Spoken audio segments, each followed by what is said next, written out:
Juan Gomez Deliano, pinangangambahan ngayon na maaagaw na ibang team dahil sa kanyang pang pro level na performance sa halos magkasunod-sunod na games na. At alam nyo ba na halos wala pang 4 na games, nakapagtala na siya ng 2 triple-double sa PBA at isa to sa highest record na naitala ng isang rookie sa PBA history.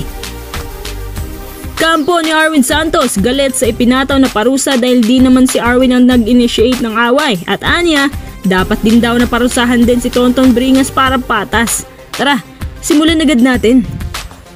Si Juan GDL ay nakapagtala nga ng 17 points, 10 rebounds, 11 assists at sa 3 games na-maintain niya ang double-digit points per game nang hindi bumababa sa 13 points. Talagang masasabi mo na may isang future superstar pala na makukuha mula sa mababang draft class.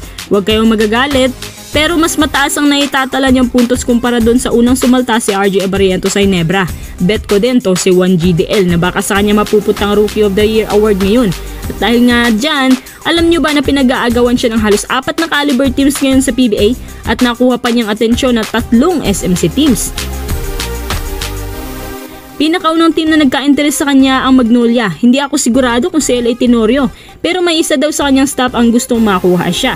Hindi naman sinabi kung sino pero kursunada daw talaga. Imagine nyo lang kung napuntang Magnolia si Juan GDL, di overpowered na sila masyado.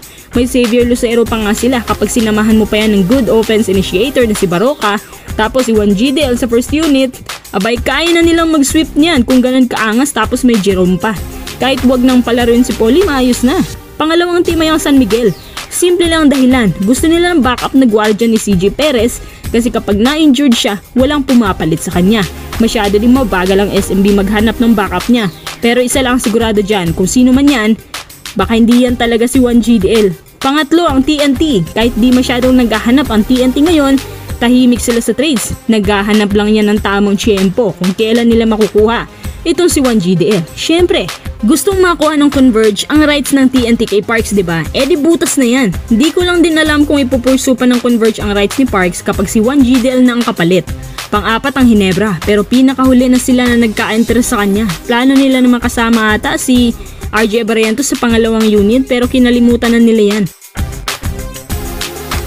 Ang point of view dyan, malabo pa sa ngayon na makuha si Juan GDL ng ibang team at sa palagay ko, nasa tamang pwesto si Juan GDL. Gumaganda na rin ang standings ng Converge. Ang dapat na lang nilang aralin ngayon kung paano matatalo ang mga teams na magagaling mag-counter ng mga guards na gaya ni Juan GDL. Alam nila kung paano pahihintuin at limitahan ang scoring ng kahit sinong gwardya, especially sa mga guards na magaling dumepensa na mga pesky guards. Arwin Santos at ang kampo ng Star Horse Basilan umapela sa MPBL dahil sa mabigat na parusa na pinataw nila dito. Sa katunayan, 1 game suspension lang yung unang pinataw sa kanya tapos 20k na fine. Maayos na sana yun. Etong asawa ni Bringas, nagpost sa social media na hindi raw makatao ang ginawa ni Arwin kaya hayon, binigatan ang parusa ni Arwin ng ganun-ganun na lang kadali. Baka natakot siguro sila sa pananakot ng asawa na kakasuhan. Pero malaking salamat sa nag-viral na videos. May mga rare footage galing sa taong nakapanood na si Bringas palang una nag-initiate ng gulo. Kitang-kita ko kung paano sinuntok ni Bringas sa dibdib si Arwin ng 2 beses at yung pangalawang beses ay halos matamaan yung kanyang mukha. At nung napanood yun ng Star Horse, mas lalo silang nagalit at umapila na po sila sa biglaang desisyon ng MPBL. Oo nga no, nakapagtaka na ang bilis nilang inakyat ang parusa ni Arwin. Ang sabi pa ni Arwin, doon naman nagkamali siya. Pero dapat si Bringas ang nauna. Hindi pwedeng wala din siyang parusa. Buti pa sa PBA kasi tinitimbang talaga yung parusa. Siguro kung sa PBA ito nangyari, siguradong 2 sila ang puro mababan. Yun din ang gustong mangyari ni Arwin. Bilang isang player na gusto lang naman ng patas na kaparusahan, sana i-review daw ng committee ng MPBL ito.